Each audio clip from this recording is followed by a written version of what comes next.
کی یہ عبادتیں اسی وقت قبول کی جاتی ہیں جب پہلے کیا پایا جائے؟ ایمان پایا جائے۔ اس میں بھی صرف کلمہ شہادت کافی نہیں ہے، اس کے لیے شرط ایمان بھی ہے، یعنی جو ایمان کی بحث میں بات آئے کہ تصدیق، توحید کی تصدیق ہے، وہ ضروری ہے عمل کی قبولیت کے لیے، اس کے بغیر عمل مقبول نہیں ہوتا۔ تو ان کی عمل کرنے نہ کرنے سے ہمارا کوئی نہیں ہے، وہ کرتے ہیں، ان کا اپنا عمل ہے یہ، لیکن ان کے عمل کی حیثیت کب ہوگی؟ جب پہلے ایمان ہو۔ ایمان کے بعد کسی عمل کی حیثیت ہوتی ہے، ایمان سے پہلے کسی عمل کی کوئی حیثیت نہیں۔ ہاں، بات چل رہی تھی کلمہ شہادت کے بارے میں، کوئی متفق علیہ ہے کہ اگر کلمہ شہادت نہ ہو تو اسلام نہیں ہے۔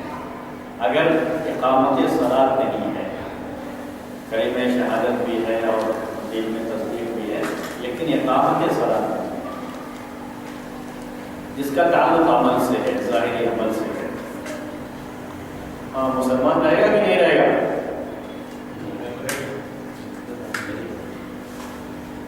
ہاں، یہاں مختلف ہی مسئلہ بن جاتا ہے۔ پہلے کیا تھا؟ متفق علیہ، یعنی اگر کوئی بھی شخص کلمہ شہادت ادا نہیں کیا ہے تو وہ مسلم نہیں ہے، ہم دنیا کے لحاظ سے یہی حکم لگائیں گے۔ لیکن اگر کوئی شخص کلمہ شہادت کے بعد اقامت صلاۃ میں کوتاہی ہے، سستی ہے، نہیں ہے، نماز میں کوتاہی ہے، نماز نہیں پڑھتا ہے، بالکل یا نہیں پڑھتا ہے، یا چھوڑ چھوڑ کر پڑھتا ہے، اسلام باقی رہے گا یا نہیں رہے گا؟ بولیے، تھوڑا مسئلہ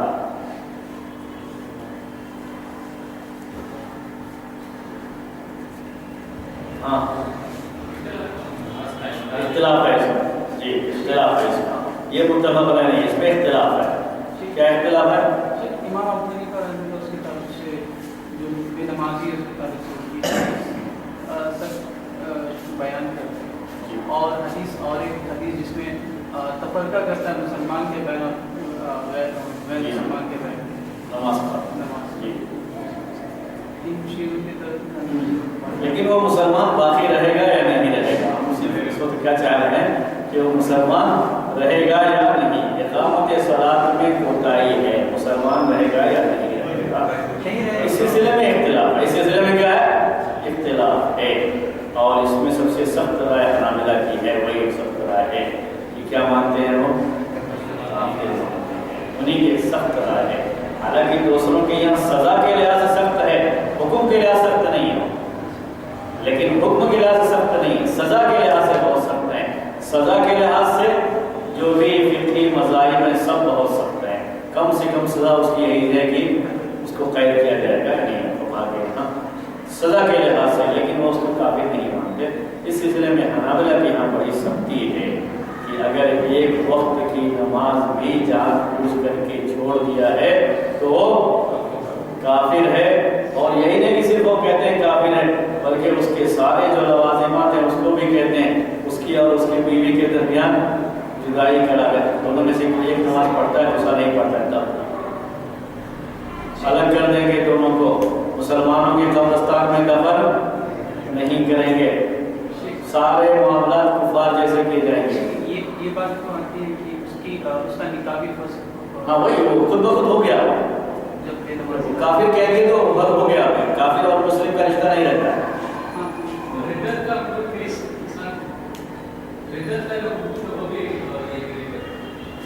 جو بھی اس سلسلے کے مسئلے ہیں ان کے، وہ مکمل طریقے سے اس کو نافذ کریں۔ اسی لیے میں نے آپ سے کہا کہ سب سے سخت مسئلہ جو قابل عمل بھی نہیں ہے، یعنی خود ان کے یہاں بھی اس پر عمل نہیں، یہ مسئلہ ان کے یہاں کتابوں میں پایا جاتا ہے، زبانوں سے میں پایا جاتا ہے، دروس میں پایا جاتا ہے، لیکن عملی زندگی میں کہ ایسا ڈھونڈ کر کے کوئی آدمی نماز چھوڑ دیا تھا تو فوری طور پر وہ پھر سے اسے کلمہ شہادت پڑھوایا جائے، اس کی بیوی اور اس کے درمیان دونوں میں علیحدگی، اگر دونوں میں تعلق ہو گیا تو کہتے ہیں وہ زنا کا تعلق ہے ان کے یہاں، بچہ بھی ہو گیا تو وہ بھی زنا کا بچہ۔ بہت سخت قسم کے الفاظ ہیں، لیکن یہ الفاظ کی حد تک ہے، اگر ان کی باتوں کو ذہن میں رکھا جائے تو دنیا میں کثیر آبادی انہی لوگوں کی کہلائی کی بات میں یہ مسئلہ ان کا سب سے سخت مسئلہ انہیں کا ہے سلسلے میں، اور قابل عمل مسئلہ وہ ہے کہ نہیں، اسی وجہ سے لوگ اس کی طرف زیادہ توجہ دیتے ہیں۔ اس کے مقابلے میں جو دوسرا ہے کہ کافر نہیں ہوتا ہے لیکن یہ جرم بہت سخت ہے، جرم بہت سخت ہے۔ پہلے کے علاوہ بقیہ چاروں میں سے کسی بھی عمل کے تعلق سے یہی بات کہی جائے گی کہ اگر اس عمل میں کوتاہی پائی گئی تو وہ کافر نہیں ہوتا ہے، اسلام سے خارج نہیں ہوتا ہے، اسلام میں باقی رہتا ہے۔ یہ اسلام کے پلر ضرور ہیں لیکن یہ سائڈ کے ہیں، اگر آپ اسے نکال دیں گے تب بھی وہ عمارت باقی رہے گی، لیکن عمارت کمزور ضرور ہوتی ہے اس کی وجہ سے، لیکن عمارت نیچے گرتی نہیں ہے۔ پہلا نہ ہو کہ عمارت گر جاتی ہے لیکن بقیہ کے اندر صرف یہ بات ہوتی ہے کہ عمارت کمزور ہوتی ہے، ایمان میں کمی ہوتی ہے، ایمان میں بڑی کمزوری آ جاتی ہے، لیکن یہ نہیں کہا جا سکتا کہ وہ ایمان سے بالکل خالی ہو جاتا ہے۔ یہی بات زکات کے بارے میں بھی ہے، یہی بات روزے کے بارے میں بھی ہے، اور یہی بات حج کے بارے میں بھی ہے۔ اور یہ بھی ذہن میں رکھ لیجیے گا کہ ان پانچوں میں سے ہر ایک کے بارے میں کسی نہ کسی کی رائے یہ ضرور ہے کہ اگر اس نے یہ ادا نہیں کیا تو اسلام سے خارج ہے۔ زکات کے بارے میں بھی موجود ہے، حج کے بارے میں بھی اگر کسی کے پاس استطاعت تھی اور حج نہیں کیا ہے تو بھی اسلام سے خارج ہو جاتا ہے، اس کے بارے میں بھی قول موجود ہے، روزے کے بارے میں بھی موجود ہے۔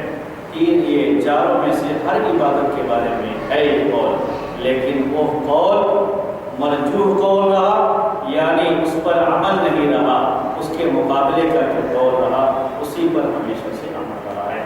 یہ کتاب جو جامع العلوم والحکم ہے، جس کتاب کو یہاں شروع کیا گیا، اس کتاب کے اندر یہ چاروں بحثیں موجود ہیں، یعنی اگر کسی کی نماز میں سستی پائی جاتی ہے تو اس کا حکم کیا ہے، اس کے بارے میں کون لوگ اس کے قائل ہیں کہ وہ اسلام سے خارج ہو جاتا ہے۔ اسی طریقے سے زکوٰۃ ادا نہ کرنے والے کے تعلق سے یہ بات اس کو بھی انہوں نے بیان کر رکھا ہے۔ اور روزے رمضان کا روزہ اگر کسی نے جان بوجھ کر کے چھوڑ دیا ہے، استطاعت کے باوجود نہیں رکھا ہے اور جان بوجھ کر کے چھوڑ دیا، بغیر کسی عذر کے چھوڑ دیا ہے، تو اس کے تعلق سے بھی یہ قول موجود ہے واضح ہوگا، اور یہی چیز حج کے بارے میں۔ لیکن ان چاروں عبادات کے تعلق سے یہ بات راجح یہی ہے، یعنی زیادہ بہتر بات یہی ہے کہ اگر کوتاہی اس کے اندر پائی جاتی ہے اسلام سے خارج نہیں ہوتا۔ کلمہ شہادت نہیں ہے، مسلمان نہیں ہے، کلمہ شہادت کے بعد اسلام میں داخل ہو چکا ہے، تو اس طرح کی کسی عملی کوتاہی کی وجہ سے وہ اسلام سے خارج نہیں ہوتا۔ یہی راجح بات ہے، یہی اس میں بہتر بات ہے۔ اور نماز کے تعلق سے بھی بہتر اور واجب بات یہی ہے کہ اگر سستی اور کوتاہی ہے تو اسلام سے خارج نہیں ہوتا۔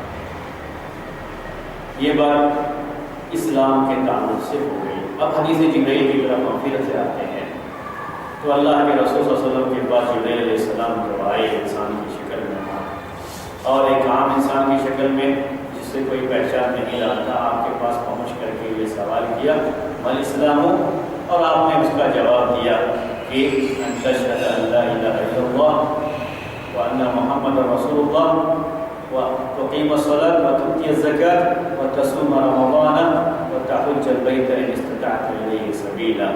جب یہ جواب دیا اللہ کے رسول صلی اللہ علیہ وسلم نے تو جبرائیل علیہ السلام نے کہا صدقت۔ کیا کہا؟ صدقت۔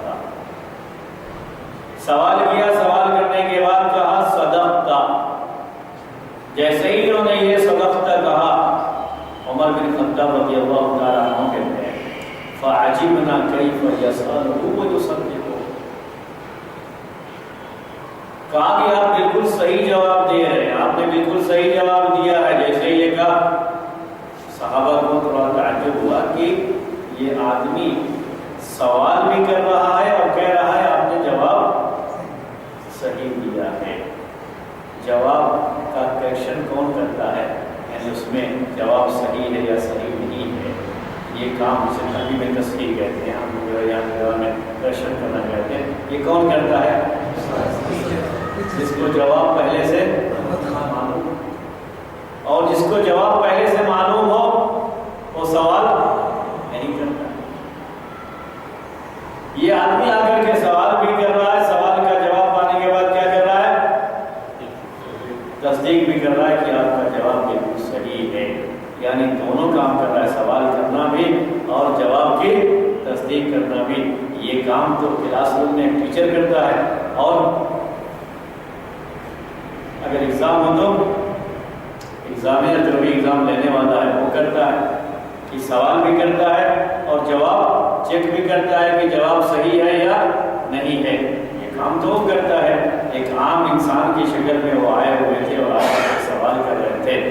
سننے والے تو یہی سمجھ رہے تھے کہ یہ سوال کرنے والے ہیں، اور سوال کرنے والا ہمیشہ وہ سوال کرتا ہے جس کا جواب اسے معلوم نہیں ہے۔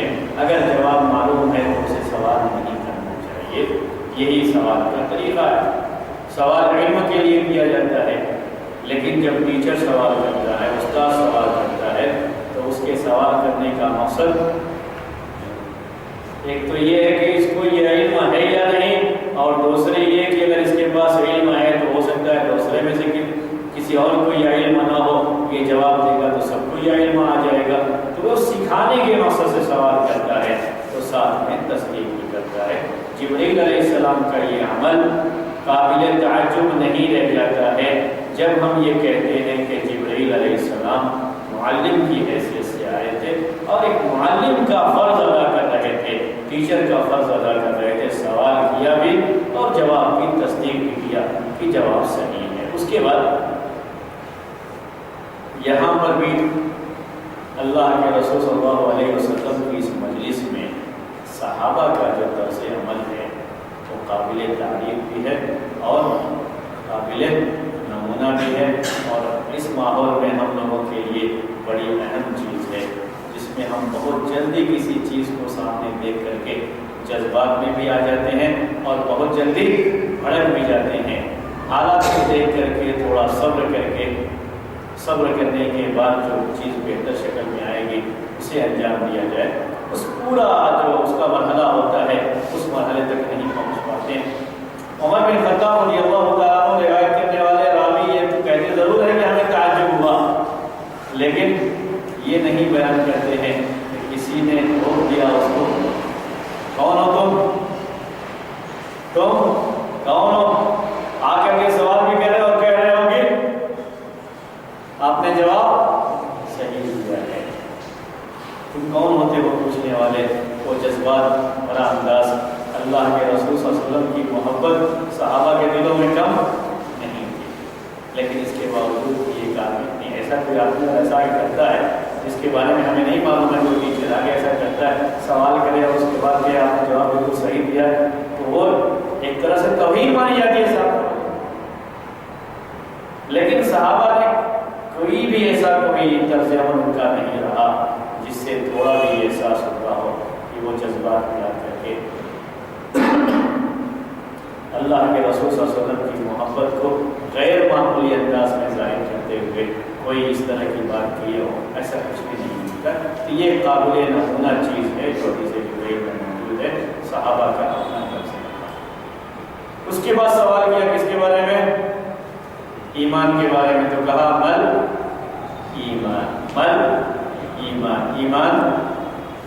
ایمان کیا ہے؟ ایمان کیا ہے؟ الایمان هو التصدیق۔ ہم کیوں کہتے ہیں الایمان هو التصدیق؟ ایمان تصدیق کا نام ہے۔ الایمان هو التصدیق۔ اللہ کے رسول صلی اللہ علیہ وسلم نے جواب نہیں دیا بلکہ کہا ان تؤمن باللہ وملائکتہ وکتبہ ورسلہ وبالیوم الآخر وبالقدر خیرہ وشرہ۔ بعض روایتوں میں الفاظ رائے بھی ہیں خاص طریقے سے یوم آخر کے تعلق سے، بعض روایتوں میں وبلقائہ صحیح بخاری میں، اور اسی طریقے سے بعض روایتوں میں وبالجنۃ والنار وبالمیزان، یہ الفاظ بھی آئے ہوئے ہیں یوم الآخر کی جگہ پر۔ تو مختلف الفاظ ہیں لیکن سب کا خلاصہ چونکہ یہی ہے یوم الآخر، تو وہی لفظ میں نے آپ کو استعمال کیا ہے۔ جواب اللہ کے رسول صلی اللہ علیہ وسلم کا بتاتا ہے کہ ایمان کے بارے میں بھی سوال کا مقصد تھا ایمان کے ارکان کے تعلق سے کہ ایمان کے ارکان کیا ہیں، تو آپ نے جواب میں ایمان کے ارکان بتائے ہیں۔ ایمان کا کوئی لغوی معنی نہیں بیان کیا۔ ایمان کی تعریف جو شریعت کے اندر کی جاتی ہے کہ وہ دل کی تصدیق، زبان سے اقرار اور عمل کا نام ایمان ہے، آپ نے وہ بھی بیان نہیں کیا ہے، بلکہ آپ نے ایمان کے ارکان کو بیان کیا ہے۔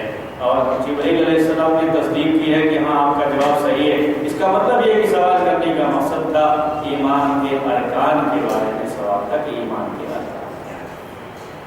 ایمان اس میں یہ 6 چیزیں ہیں: ایمان باللہ، ایمان بالملائکہ، ایمان بالکتب، ایمان بالرسل، ایمان بالیوم الآخر، ایمان بالقدر۔ یہ 6 چیزیں ایمانیات کی یہی بنیاد ہیں، عقائد کی یہی بنیاد کہلاتی ہیں۔ اگر ان 6 میں سے ہر ایک کی شرح کی جائے تو پورا عقیدہ اس میں آ جائے۔ وہی پہلا جو تھا اسلام، جو اسلام کی جتنے بھی ظاہری اعمال ہیں پورے کے پورے اس میں آ جاتے ہیں، اور عقائد کی جتنی بھی بحثیں ہیں پوری کس میں آ جاتی ہیں؟ ایمان کے جواب میں آ جاتی ہیں۔ اسی لیے جب عقیدے کی یہ بحثیں پڑھائی جاتی ہیں مدرسوں میں تو یہ 3 سال میں عقیدے میں یہ پوری بحث پڑھائی جاتی ہے: ایمان باللہ، ایمان بالملائکہ، ایمان بالکتب، ایمان بالرسل، ایمان بالیوم الآخر، ایمان بالقدر۔ یہ ایمانیات 6 پورے کتنے سال میں؟ 3 سال میں۔ کورس کے بنا کر کے اس میں پڑھا 3 سال میں، یعنی پورا جو ایمان باللہ ہے مکمل طریقے سے اللہ تبارک و تعالیٰ کی طرف سے جتنی بھی باتیں ہیں، اسماء و صفات کی پوری بحثیں، وہ سب کی سب اس کے اندر بیان ہوتی ہیں۔ تو پورا 1 سال کا یہ کورس کرتا ہے۔ اس کے بعد ایمان بالملائکہ، ایمان بالکتب اور ایمان بالرسل کے تعلق سے باتیں مختصر ہوتی ہے، تو 1 سال کا پورا ایک کورس ہوتا ہے۔ یہ ایمان بالیوم الآخر پورا 1 سال کا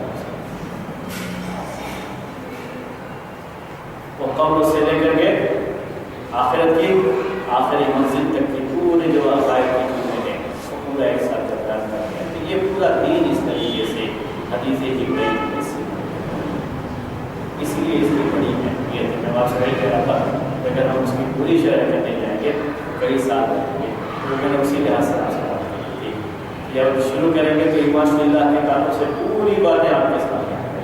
ایسا بھی ہو سکتا ہے اور یہ بھی ہو سکتا ہے کہ مختصر انداز میں اس کی شرح کی جائے۔ اسلام ایمان، اسلام ایمان، اس حدیث کے اندر اسلام ظاہری عمل جو تھے اس پر اسلام کا لفظ بولا گیا ہے، اور جس کا تعلق عقائد سے تھا اس کے لیے ایمان کا لفظ بولا گیا ہے۔ اسلام اور ایمان کا یہ لفظ ظاہری عمل کے لیے اور اسی طریقے سے باطنی عقائد کے لیے جو دل کی تصدیق سے جس کا تعلق ہوتا ہے اس کے لیے۔ حدیث وقتی عبد القیس یعنی قبیلہ عبد القیس کا واقعہ تھا، اس میں اللہ کے رسول صلی اللہ علیہ وسلم نے ایمان کی شرح بالکل وہی کی ہے جو حدیث جبرائیل میں اسلام کی شرح کی ہے۔ اور قرآن کی ایک آیت میں یہ ہے کہ قالت الاعراب آمنا قل لم تؤمنوا ولکن قولوا اسلمنا۔ اعراب آ کر یہ کہتے ہیں کہ ہم ایمان لائے، آپ کہیے کہ نبی ایمان تمہارے دلوں میں اتنا داخل نہیں ہوا، اچھا بسا نہیں ہے، کہو ہم اسلام لائے، یعنی یہ کہو اسلام لائے، یہ مت کہو ہم ایمان لائے۔ ان کو کہنا چاہیے اسلام لائے۔ اس کا مطلب کیا ہوتا ہے؟ اسلام اور ایمان میں کہیں نہ کہیں تھوڑا فرق ہے، جبکہ یہ بھی معلوم ہوتا ہے کہ اسلام اور ایمان میں کوئی فرق نہیں ہے۔ تو اسلام اور ایمان میں کوئی فرق ہے، کب مسلم کہا جاتا ہے، کب مومن کہا جاتا ہے، اس کی یہ تفصیلات آئندہ درس میں انشاءاللہ ایک درس میں مستقل۔ اس کی تفصیلات اسلام اور ایمان کے تعلق سے۔ اسلام کب بولا جاتا ہے؟ حدیث جبرائیل میں اس کی ایک شرح آپ کے سامنے آ چکی ہے۔ ظاہری عمل کے لیے اسلام بولا گیا ہے، عقائد کے لیے ایمان کا لفظ بولا گیا ہے، لیکن بعض احادیث میں ایمان کی وہی شرح کی گئی ہے جو شرح یہاں اسلام کی گئی ہے۔ اس کو ذہن میں رکھتے ہوئے قرآن کی اس آیت میں ایمان گویا کہ الگ ہے اور اسلام الگ ہے۔ کوئی آدمی مسلمان ہو سکتا ہے، مسلم ہو سکتا ہے، لیکن اس کو مومن نہیں کہنا چاہیے۔ یہ ایک چیز جو ہے جو اس آیت سے سمجھ میں آ رہی ہے۔ ان ساری باتوں کو سامنے رکھ کر کے انشاءاللہ آئندہ ایک مستقل درس میں آپ کے سامنے اسلام اور ایمان کا فرق کیا ہے، اس سلسلے میں قرآن میں اور احادیث میں کیا بات ہے انہیں تھوڑی تفصیل کے ساتھ آپ کے سامنے بقیہ عقائد جیسے میں نے آپ سے کہا پوری یہ تفصیل ایمان باللہ، ایمان بالملائکہ، پوری یہ تفصیل ایمانیات کی ہے۔ اگر یہ تفصیل چاہیں گے تو پھر بہت لمبا عرصہ ہو جائے گا، اتنی تفصیل تو آپ کے سامنے بہرحال نہیں پیش کی جا سکتی، لیکن اسلام اور ایمان کی کتابوں سے جو باتیں ہیں وہ باتیں انشاءاللہ آپ کے سامنے آئیں گی۔ آج کا درس اسی ختم کرتے ہیں، اگر کوئی سوال ہو تو سوال کر سکتے ہیں اس سے۔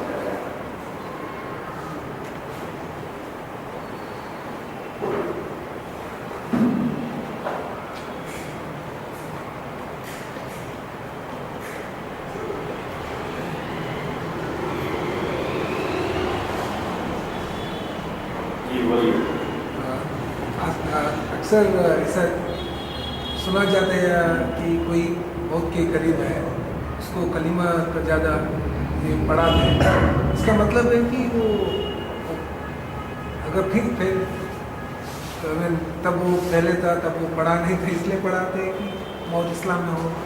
نہیں، اصل کیا ہے، اس میں حدیث آتی جو آدمی پہلے سے مسلمان تھے لیکن یہ چاہتے ہیں کہ مجھ سے پہلے کلمہ پڑھے اور کہتے بھی ہیں اسے پڑھنے کے لیے، اس کے پاس پڑھتے ہیں، دونوں چیزیں صحیح ہیں کہ اس میں کہ حدیث میں یہ بات آتی ہے کہ اس نے خاتمہ یعنی اچھی موت کی علامت یہ ہے کہ زبان سے کلمہ اس کے عطا ہے، اور یہ بھی حدیث میں آتا ہے کہ من کان آخر کلام لا الہ الا اللہ، کہ جس کی آخری بات لا الہ الا اللہ یہ ہو جائے وہ جنت میں داخل ہوگا۔